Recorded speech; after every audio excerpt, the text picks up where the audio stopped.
Bonjour, une petite précision concernant le ratio Nexus.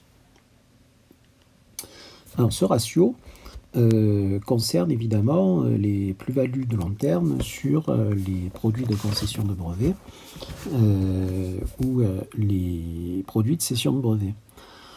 L'idée est la suivante.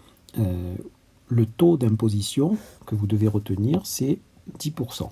Bon, ça, c'est à compter de 2019, il n'y a pas de souci là-dessus. Si ce n'est que vous devez vous rendre compte que c'est sur le résultat net imposable, ça c'est très important aussi, c'est-à-dire dans l'exemple qui vous est donné dans le livre, le prêt de cession du brevet, moins non seulement la valeur d'origine du brevet, mais les dépenses également d'entretien de ce brevet, ce qui fait un résultat net auquel on va appliquer les 10%. Mais ces 10% vont être appliqués aussi, vont être soumis à un ratio. Ce ratio est un ratio qui vise en fait à favoriser les dépenses de recherche et développement qui ont été engagées par l'entreprise sur le territoire français ou sous-traitées à des entreprises qui ne sont pas des entreprises liées, c'est-à-dire à une entreprise qu'on aurait créée ad hoc. Et après, je vous expliquerai pourquoi l'idée de l'entreprise créée ad hoc. Ad hoc, ça veut dire à cet effet, je vous le rappelle. Donc, vous devez appliquer simplement la formule.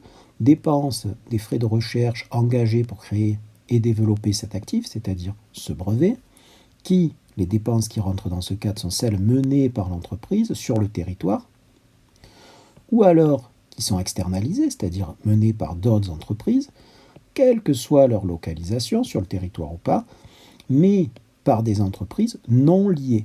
Donc ça, vous le multipliez par 130%. Et en revanche, au dénominateur, vous mettez l'intégralité des dépenses de recherche et développement, que ce soit des entreprises liées ou non, sur le territoire ou à l'étranger, auquel vous rajoutez évidemment le coût d'acquisition. Alors attention, imaginons que toutes les entreprises soient des entreprises qui soient faites sur le sol français. Vous auriez donc un ratio Nexus qui serait de 1,3. À ce moment-là, vous le plafonnez à 1, il ne peut pas être au-delà de 1. Imaginons maintenant que ce ratio Nexus, comme dans l'exemple, soit de 97,5. Et bien ici, vous auriez 97,5%, ce qui vous donne le montant de votre... qui va être imposé à 10%. C'est-à-dire 97,5, c'est sur ça, et après fois 10%, ce qui revient au même. Donc si je résume,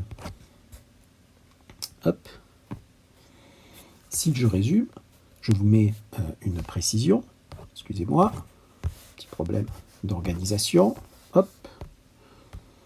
voilà. Le ratio Nexus a pour but de quoi?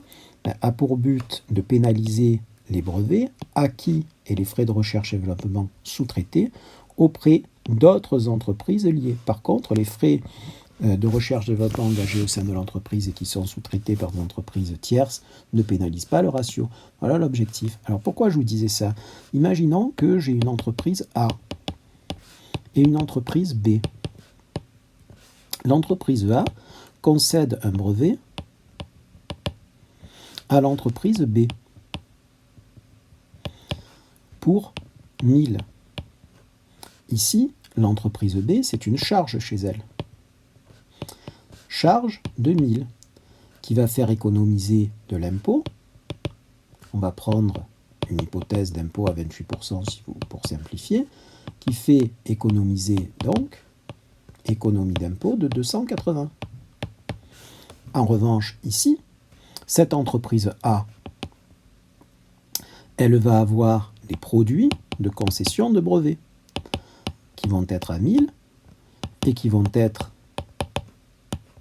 taxés à 10%. C'est-à-dire que ça va rapporter 100 d'impôts à l'État d'un côté et ça va faire économiser 280 d'impôts à l'entreprise B, donc ça va faire de l'argent en moins dans les caisses de l'État pour l'entreprise B.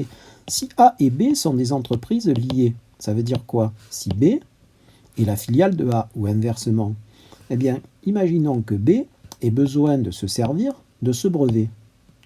Plutôt que de le créer et de le mettre à son actif, elle créerait une filiale, A, dans laquelle elle met le brevet, qui lui fait payer de l'impôt à 10% et économiser 280.